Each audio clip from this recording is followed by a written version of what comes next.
Margaret Shalastri, Senior Vice President of Client Success, and Christy McWilliams, Vice President of Audience Strategy. Take it away, Christy. Hi, I'm Christy McWilliams. As Joey said, I'm Vice President of Audience Strategy in the Edge Direct division of More, and I'm actually celebrating my 1-year anniversary at More. I lead a team of incredible strategists who focus on omni-channel planning for our clients from an audience first lens, and we'll talk a little bit more about what that means today. And I am Margaret Shalastri, Senior Vice President of Client Success at the Edge Direct Division. I am also about to celebrate my 6-year anniversary, though. Christy and I are close. And my primary responsibility is to lead the team that is dedicated to delivering omni-channel success for Shriners Children's.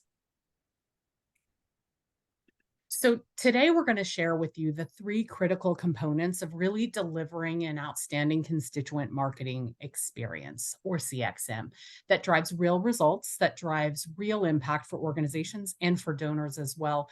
And we'll share kind of that from the 3 critical components of delivering relevance that drives value. That's focusing on technology, so tools and platforms that we use to consolidate data, do analytics, and deploy relevant content.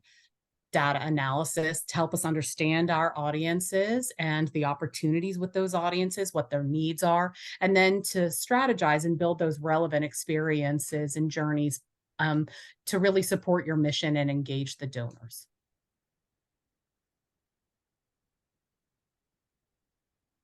So constituent experience marketing really captures data from every channel to understand who your donor is.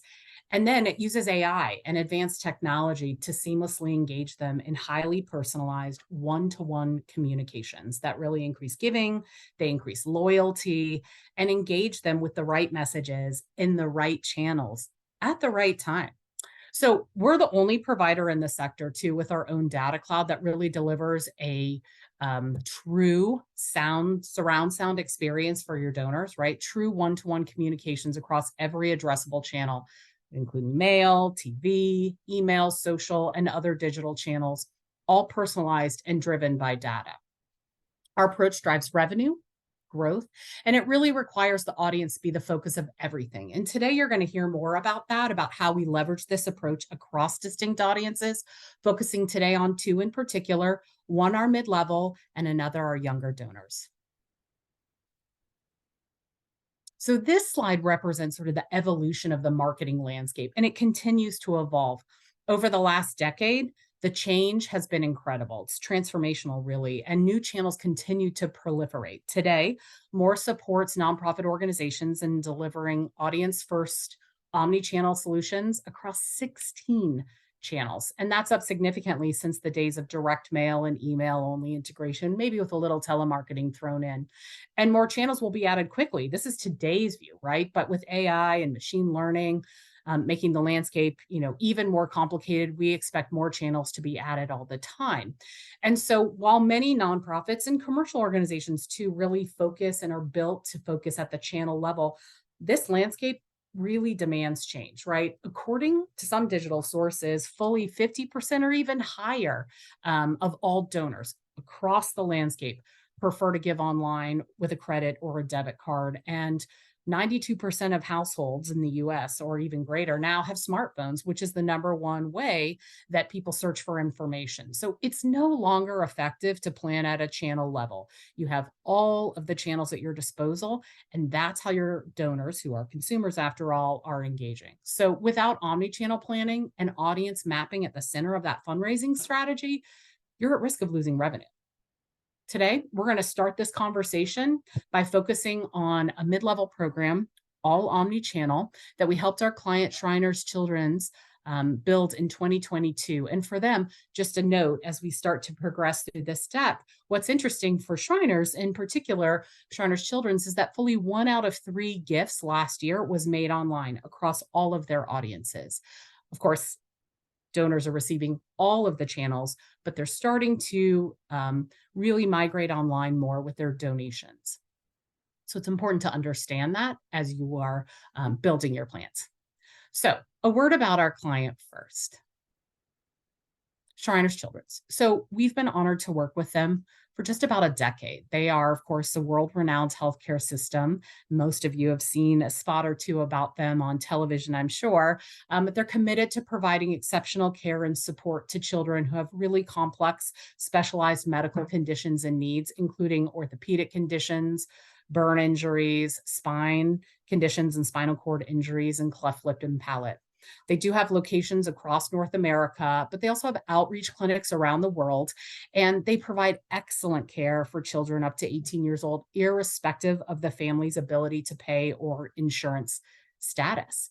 And really, by providing the patients with the treatments and services that will help them overcome physical challenges and go on to have lives full of hope, super productive, confident, promising, and full of achievement.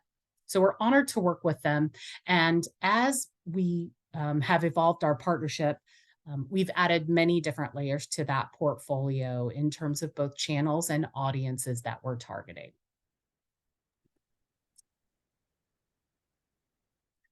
2 years ago, we began to work with them to establish a mid-level program because they wanted to maximize their fundraising through a really customized, high-level communication plan that would have a few primary impacts. The first was they wanted to retain existing mid-level donors significantly. They wanted to drive upgrades within those existing mid-level donors, and also upgrade from within their existing core donor file to drive more mid-level donors from their existing universe who are giving at lower levels, and really creating that funnel for their high value programs for major giving and planned giving. And so based on the goal of that program, we really developed a specific program focused on these mid-level donors to reach and engage with that unique audience.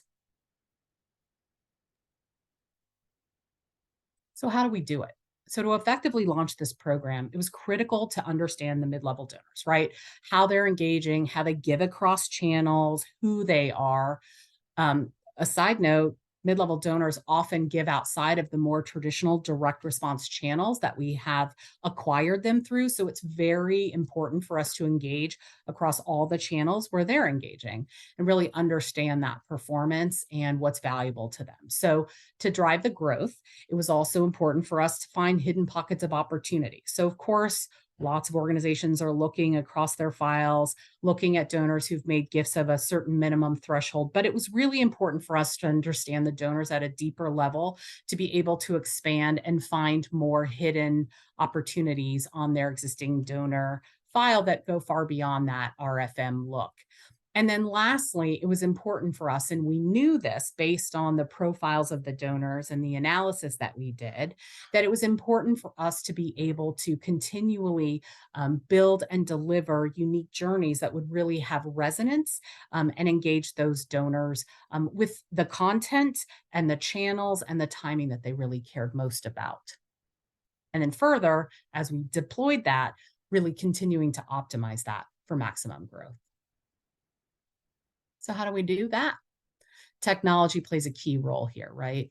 And so our approach to this audience first strategy is really to build a 360-degree view of the donors. And we built that in Simio Cloud Connect, which is our CDP, our constituent data platform, and it leverages consumer and donor data with machine learning elements to drive that optimization of that omni-channel marketing and campaign activation. It really is critical to leverage a consolidated view of donors through a single donor source that you can really understand across all of the files and all of the bits of data that you have within your organization, how donors are engaging across all of your programs. So the more we know about your donors, the more we understand them, the more we can drive more insightful strategies, the more we can analyze that, continue to optimize, and drive more growth. So really what we do is we take data from all the sources of an organization. So whether that's an existing CRM database, whether that's a planned giving donor file on a desktop of a planned giving officer, not to pick on planned giving officers, but any place where data is living, whether it's a separate email database, we take all of that in and we consolidate it into a single data set in Simio Cloud Connect. And then we take all that first party data that's so rich from your organization, again, across all the places that you have data. We then append third-party data, and we append attitudinal information, behavioral, purchasing, media consumption. We append demographics and lifestyle. And lastly, we also append transactional information. And that's a really unique variable that we have in Simio Cloud Connect that helps understand how donors are engaging philanthropically and transactionally with charities across the industry, right? So that allows us to get a full perspective on how active a donor really is and how frequently they give, how valuable they can be for an organization. And it's really sort of a differentiator for getting to the heart of who's likely to be your best upgrade opportunity. What we then do is we consolidate all of that first and third party rich data into a single kind of record of a donor using identity resolution. And I'm going to talk about that more in a moment, but it's really an important process to ensure that we have a consolidated view across all of the channels, because donors move, donors get different email addresses, donors give at a corporate address from via a corporate email versus a personal email. There's all kinds of ways a donor engages, and it's really important to understand and have very crystallized visibility of who that donor is. Can you go back one slide, Margaret?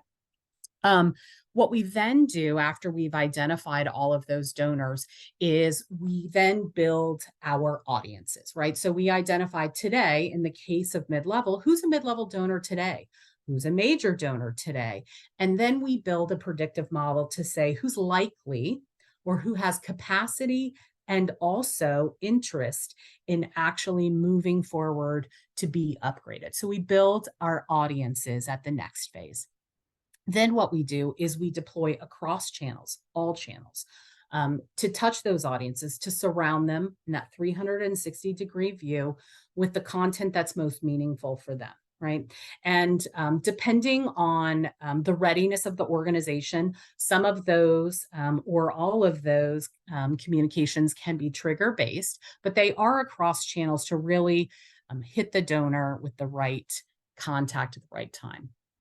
Then, of course, what we do from there is we capture the information, we capture the performance, and we use that then to feed back into the system and our strategy to optimize continually for contacting the right donors, driving the right performance, investing in the right channels, and ensuring that the media mix is really delivering what the organization needs to do, both financially and also loyalty-wise. So now just a sec on the identity resolution piece. So Simio Cloud Connect has 98% of the US households in the database.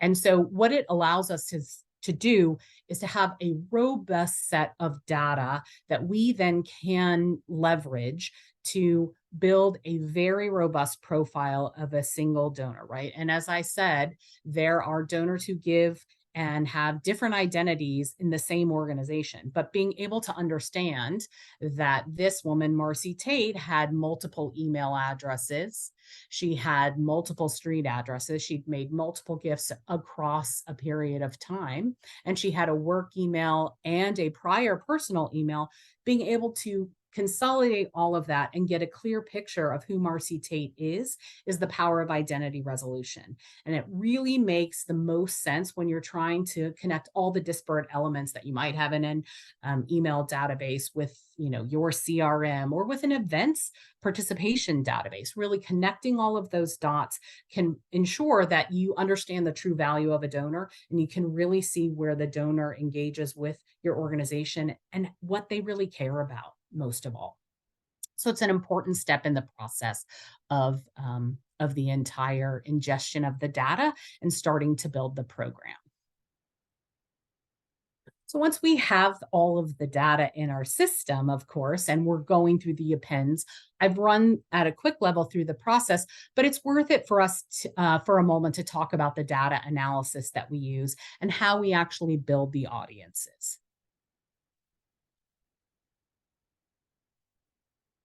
So the first step in the process when we work together is for us to understand the data, right? So in the case of Shriners Children's, they sent us their data, and really with every organization that we work with, it's unique. The way we compile and look at data is very tailored to an organization's needs and data sources. So we go through a period of discovery to identify where things are being stored, how to use the data, how to map it into the data warehouse.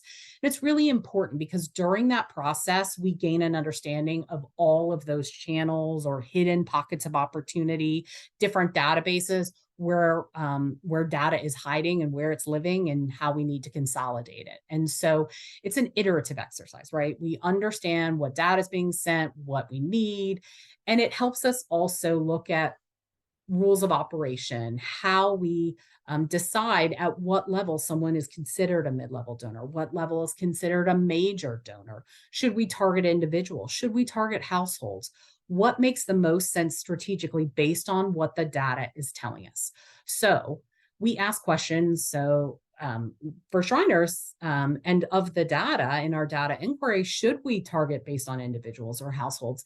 And in the case of Shriners Children's, we decided on householding gifts, really so we could look at the full value of a total households giving cumulatively for a year and a year-on-year level. So essentially, we took all of the information, consolidated it, and broke it into household buckets. And Shriners had household information on their database prior to us ingesting it, at least some of it, but we were able to really leverage our identity resolution components and capabilities to identify even more connected records that really were householded. And so we went back and forth a few times to really make sure we knew what we had and really had a good understanding of it and got that consolidated view. And starting from a perspective of over 6 million individual donor records and over 30 million gifts, we were able to distill that down into a consolidated view at the household level, which, included donors, organizations, households, the address, their emails, their giving history, the channel history, etc. But we distilled it down to our active universe that we really then were able to focus on breaking into different smaller audiences to develop some strategic planning. So the next step in the process on the next slide is understanding the different value sets. So we identified mid-level and major donors and grouped them into several different groups. And we did that based on giving across all channels. And that we were able to get from consolidating it into Semio Cloud Connect, right? So looking at all of the consolidated data and the donor counts, and after a lot of strategic conversations with the clients, we settled on what it means to be a mid-level donor. And based on what we saw, we broke them out into these 4 audiences. And you can see right there in the middle, we have mid-level donors and major donors. And those are our 2 primary audiences. And those are donors, and it is a cumulative giving level of starting at 5,000 to 25,000 for a mid-level donor. And then a major donor is 25,000 to just under 100,000, with leadership donors being 100,000 plus. We also have on the far left the up and comers, and that's our predictive modeled audience that says these donors are giving at far below that $5,000 cumulative threshold today, but they, based on all of the third and first party data and the continued optimizing and learning of how they're engaging with the organization across channels and how they're giving, we're able to identify that these folks are most likely to upgrade to mid-level, and lets us really build a very targeted strategy to reach them uniquely.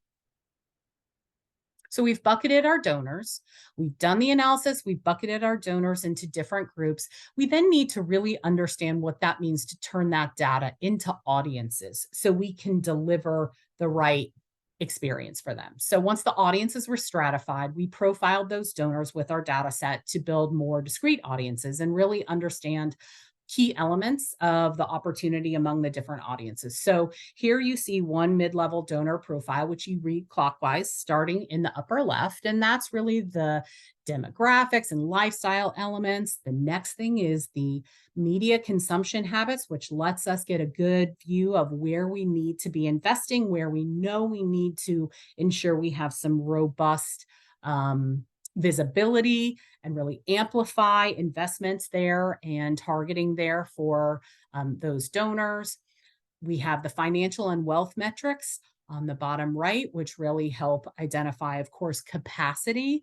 But then at the very bottom left, we have the philanthropy. And that's the all-important philanthropic transactional giving that we're able to source from across the market, right? And that helps us understand not just capacity, capability of making a mid-level or higher gift, it helps us understand also the appetite to do so.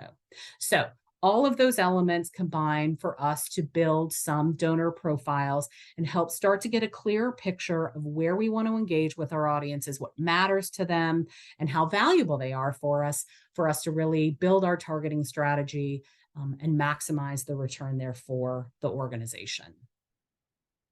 So really what we do is we take that information then, and from there on the next slide, you'll see we develop a donor journey, a 360-degree view of the donor and a surround sound approach to engage with them, right? So Shriners Children's mid-level donors are younger than some of their, say, traditional, more legacy-focused donors. That's pretty common for a lot of organizations, though not all. And our strategy team really focuses on understanding all of that omni-channel engagement, right? So we use Simio Cloud to build those profiles to inform our planning. And this graphic represents how we engage with that particular audience within mid-level that we identified across all the outbound media in blue. So all the places that we deploy specific, consistent, and tailored messages and tactics based on historical performance and value to that audience, and then coordinate that experience of the inbound channels shown in red where the donor engages back with us, right? So where the donor transacts with us and takes the action that we're trying to drive them to take, make a gift, attend an event, start a peer-to-peer campaign. So by surrounding our donors with those relevant messages at the right moment in a seamless journey, wherever they are engaging, we're really helping Shriners kind of move that needle forward and reach both their revenue and their loyalty goals with their donors to deliver on that incredible mission to save and change children's lives. Great. Thanks, Christy. So now we have done all of the analysis. We understand who these audiences and the donors are. So now how are we going to build experiences for these donors to achieve our goals?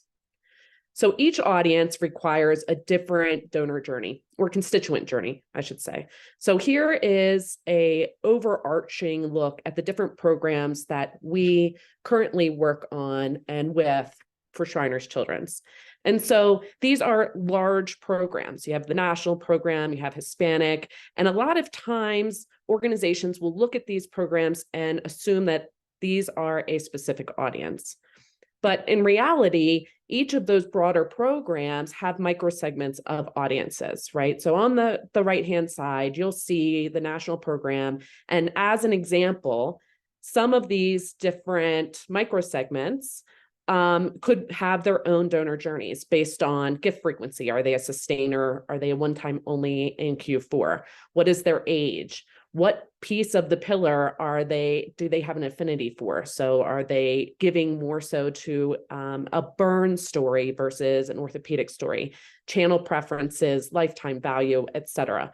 So now that we have the data and the tools to really manage this constituent-centric communications, we need to start looking at these microsegments more closely. So we're going to walk through a quick case study of a campaign that we put in market earlier this year, and how do we engage and move donors along their journey more specifically from an omni-channel perspective. So how we build an omni-channel campaign, we start by thinking about our audience. So who do we want to communicate with, and what do we want to accomplish? Do we want to upgrade them into mid-level? Do we want to get another gift if they're a sustainer? Once we have that, we then conceptualize a campaign during a specific time period. And this is where we start to develop the ask and overarching creative theme.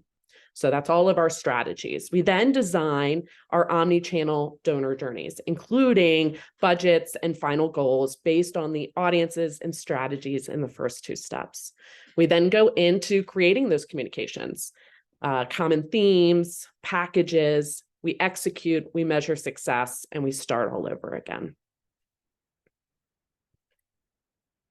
So for this campaign, this case study, we defined two key audiences, our mid-level and major donors, and then a younger, more digital savvy prospect and donor audience.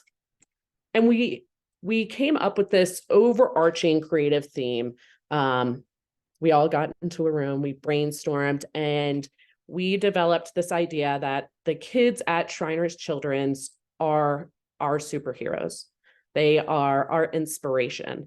But we're also, the donors, the constituents are also superheroes for the kids, right? They're able to move the mission forward.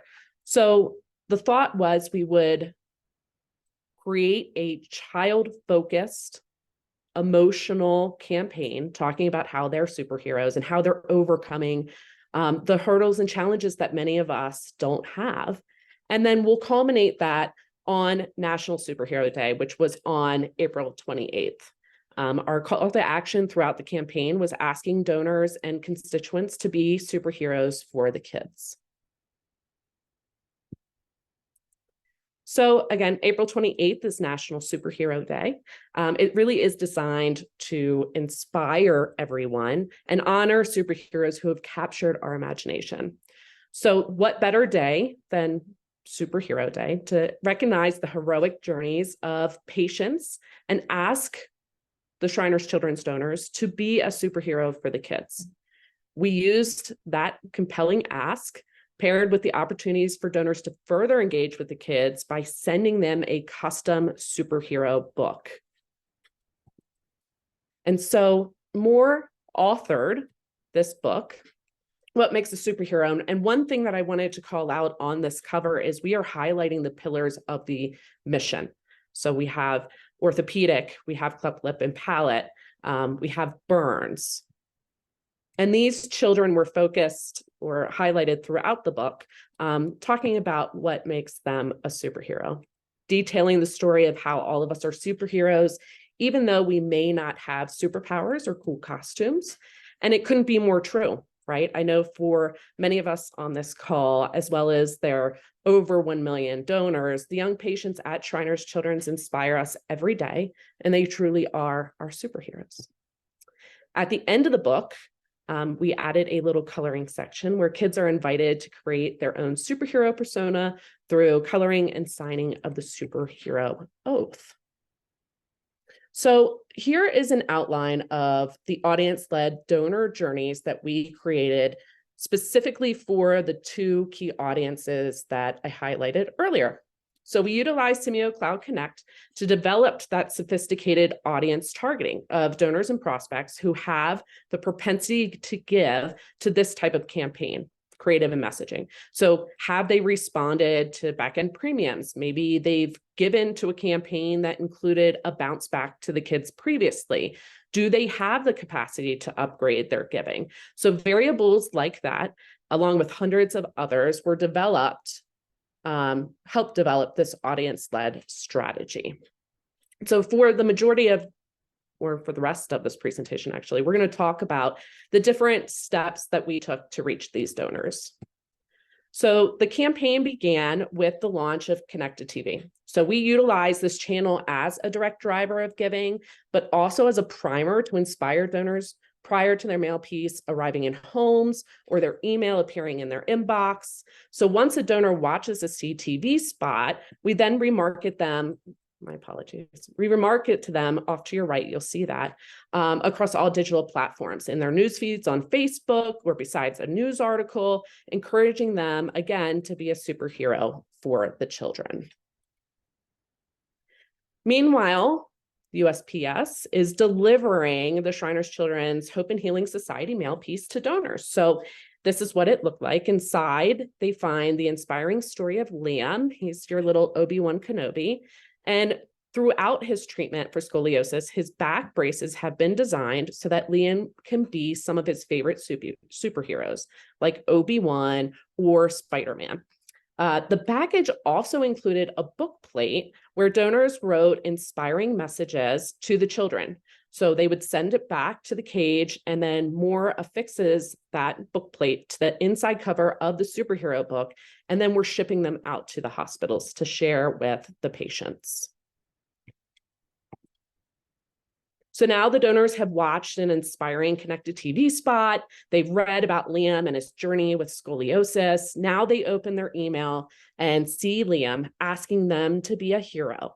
And when they give today, they will be sending a superhero book to the young patients at Shriners Children's. Again, integration. We're seeing Liam again. We are reminding the donors about the superhero book and utilizing similar messaging across channels. Be a superhero by giving today. And as you know, direct response is all about the storytelling and ensuring we are showing the donors the impact that their support of the mission has. So for this campaign, we included influencer marketing. And while most influencers were utilized to reach that younger, digitally savvy donor or prospect, we selected one in particular to really show impact to this mid-level group, Hunter Woodall. So Hunter was a patient and is now an accomplished runner. So we asked him to help amplify the Shriners Children's mission. So I'm going to play that for you now. When I was born, every doctor told me I wouldn't be able to walk, except for the ones at Shriners Hospitals for Children. My birth defect had any chances of athletics in my future being a no-go. But at Shriners Hospitals for Children, they suggested my parents have my legs amputated, and that's what I did at 11 months old. Soon after, I got my first pair of prosthetics and followed in my brother's footsteps playing different kinds of sports. In 5th grade, I went to public school, and I went through a lot of bullying, which was really hard for me, but it taught me a lot of really important life lessons. Through this time, I was still being treated at Shriners Hospitals, and they even made me my first pair of running blades, and I was only 13 years old. They believed in me when nobody else did, and because of that, I was able to keep getting better at track and field and ended up competing all over. I became the first double amputee to receive a Division I scholarship and far surpassed any expectations doctors had of me. And what a lot of people don't know is that Shriners Hospitals for Children provides care regardless of the family's ability to pay, which is absolutely life-changing, and it definitely was for me. I'd love you to check out the link in my profile, the donation page for Shriners Hospitals for Children. I'm going to start out by donating $1,500, and I'm setting a goal of $5,000. I know it's a lot, but it would really be amazing, and it would help so many people just like me. Sometimes really amazing things can happen when someone takes the time to benefit. So the care he received from Shriners Children's was unbelievably life-changing.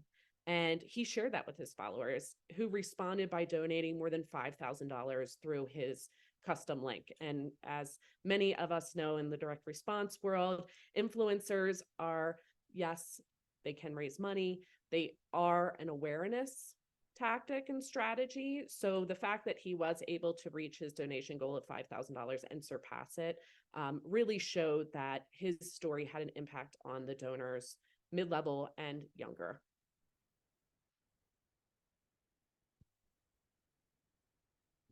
So people like to have something more to do than donate. So we created a superhero name generator that gave each person a special superhero name. It was far more than just a fun engagement. It helped people stay on the website longer. So we're driving them to Love to the Rescue, which is the Shriners Children's microsite. And the longer we can keep them on the website, finding out more information about the mission, becoming more engaged with the mission, and getting the opportunity to ask them to donate or create a fundraiser or find another way of engaging with the organization, the better. So it did keep people on the website longer. It increased our conversion. And then it also required an email address so that we could continue to loop them into the conversation, share stories about the patients, and then hopefully eventually acquire them as donors.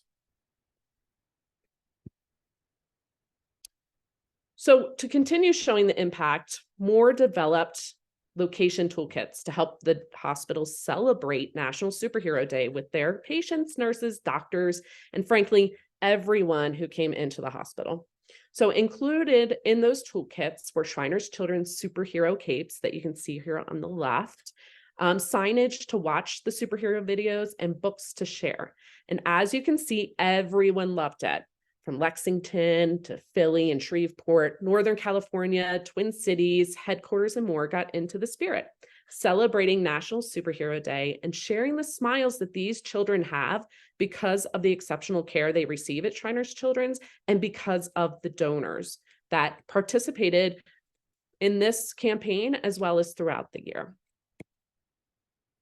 So here's a couple campaign highlights. We did have 24 donors upgrade to the mid-level Hope and Healing Society through this campaign. We sent 2,000 books to the hospitals, all with book plates to share inspiring messages with the kids. We secured nearly 1,000 email signups through that superhero name generator and drove over 40,000 engagements via influencers, which, again, it's an awareness opportunity for a lot of organizations where people are starting to learn about what your mission does and the impact that it has, and then we'll be able to remarket them later in order to acquire them as donors. So thanks, Margaret. That is an example of one of the ways that we plan at an audience specific level, thinking through all of the ways to engage with meaningful content and all of the places to engage with meaningful content, with some of the ways we tailored it for unique audiences, both the younger and the mid-level. But that's just a campaign, right? Our overall approach uses that in every campaign. And so how's it doing?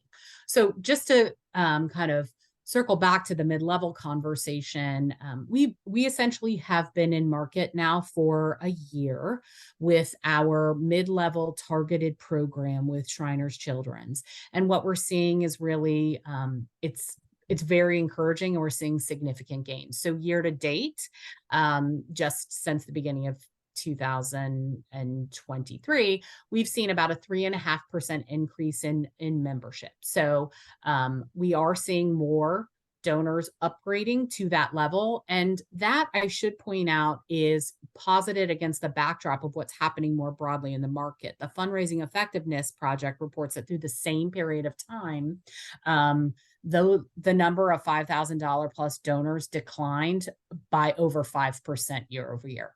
So it's a big swing and much stronger progress than we're seeing industry-wide. And the other thing that's happening is that retention is just escalating very quickly. In fact, it's nearly 10% increased. It's increased nearly 10% year over year for our $5,000 plus donors. And that's really a 5-year high. So by really shifting gears, understanding those audiences, knitting that full picture, 360-degree view of the donor together, and leveraging and optimizing all the data we have in Simio Cloud Connect on the front end, and then continually optimizing with learnings and all of the detail and rich information that we're capturing, we're continuously optimizing to be able to improve campaigns month after month, quarter after quarter, to continue to drive to these increase in these strong growth metrics for the organization. Now, the way that we do that is, of course, we plan at the audience level, but we do that across a year, right? We don't do that in pockets, and we don't really plan campaign by campaign. We do look to capitalize on certain opportunities at a campaign level, but we really do plan through the lens of all of the audiences across the entire year. I think the next slide is just a quick snapshot about a portion of how we plan that, right? So this is the Excel view of it, but it's really just to provide you all with a visual of each of these the columns are the months, right? October through January, just a quick snapshot. And then the programs run down the left-hand side, and then the audiences are split into the rows. So this provides us with a way to map out all of the different touch points across audiences, channels, campaigns, and months to ensure that we're really driving at a high level, a quick tool for everyone, our team, all of the client team, to really understand where we have campaigns in market, who we're targeting with what the asks are, the channels in play across those campaigns, and really keep us all focused on what's coming down the pike to really drive maximum return for their investment. So all in all, in conclusion, the value of audience-led strategy, the value of that CXM, constituent experience marketing, where you're reaching the right audience with the right message in the right channel at the right time, it really does accelerate pace, right? To higher donor value. It expands into new audiences. We're able to leverage tactics and strategies for, say, younger donors to really bring them into a mission where we have a very established legacy donor base, but we're expanding it with new audiences by taking the information that we're learning from Simio Cloud and really optimizing with those who do engage with things like the Hunter Woodall video and the name generator sign up, for example, to really grow the audiences from there. And it just deepens the brand engagement, right? And it, by being able to incorporate things like the meaningful inclusion of that superhero book for both donors and for the kids that they're serving, really connected all of us in this mission together. And that engagement will continue to pay dividends in the future. Great. Thanks, Christy. So we do have some questions that came in throughout the webinar. So we'll take the opportunity to answer them now. But if you do have any questions, please feel free to type it into the Q&A. So one of the questions was, is Simio Connect also useful for acquisition audiences? And the short answer is yes. I'll let Christy get into the nitty-gritty. But Simio Cloud Connect is able, or Simio Audience, is able to really look at holistically who your donors are and create models for upgrades and different goals, but they also have a solution for co-op information and acquisition. So go ahead, Christy. I mean, you essentially said it, but yes, we can build lookalike models to really expand on any audience and across channels. So we do use it for acquisition in traditional direct mail. We do use it to expand our footprint digitally and connect it programmatically to target lookalike audiences in addressable digital media, et cetera. So, and to identify new audiences in digital as well. So it is a great acquisition tool. It not only gives you all the rich data and intelligence, business intelligence about your existing donors, can really help you find more to bring to your mission. Great. Another question that came in was around themes. So who came up with the theme and built the journeys, plus the engagements? Do you create themes a lot? And how do you know which channels to use? And so I'll kick it off, Christy, and then you can add color as we go through. But we have a very, very large, strong team that are experts in creative, marketing, direct response, strategy, execution, data, analytics. So the team came up with the theme, the creative team. And then from there, the strategists and the client success team will decide what audiences will resonate with this messaging and this theme, right? So for the superhero campaign, it's a very broad campaign. We had a lot of different audiences that we talked to throughout this campaign in order to drive certain outcomes, right? So we wanted to re-engage with lapsed donors. So how did we do that? Messaging was different throughout the journey. The strategy team comes in and we have strategists that are experts omni-channel and integrated. We also have channel specific experts that come in and really understand how to put things in market to maximize our results based on the goals that we have. So the name creator came from the strategy team.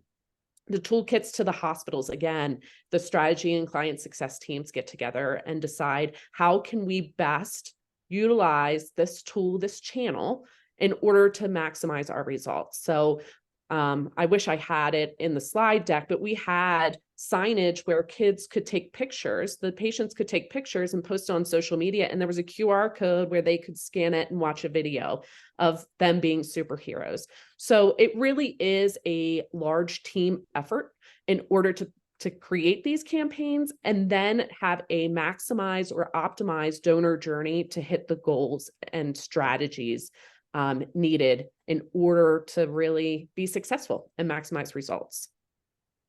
Yeah, I think that's right. I'd say knowing your audience is really important too, right? So understanding what content donors are engaging with or constituents are engaging with on the website, right? Really, what are the stories that are resonating most? And then just first party research, right? Surveys, IDIs, even focus groups. So research that we conduct with our neuro fundraising lab, research that our clients actually conduct and share with us as part of their efforts. We work to mine all of that and really understand where our best opportunities are. And then, of course, it's really exciting and excellent when an organization that we work with, that any organization that we work with has a good library of stories, because that also can spark incredible inspiration. So I think the thing is bringing the right team with the right curiosity to the table can help knit all those elements together, and then having the right tools to really execute on them is critical. The other thing, as you were talking, Christy, that the question included, like, how do you know what channels to use? And frankly, your donors and constituents are engaging with your mission everywhere.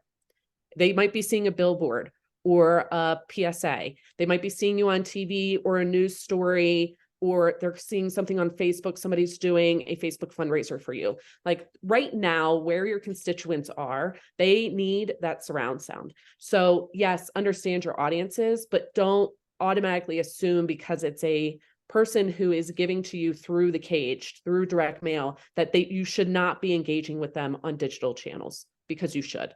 Yeah, and I'll add another element there too, and that is on that donor audience slide where we showed the different quadrants and we talked about it in the clockwise fashion.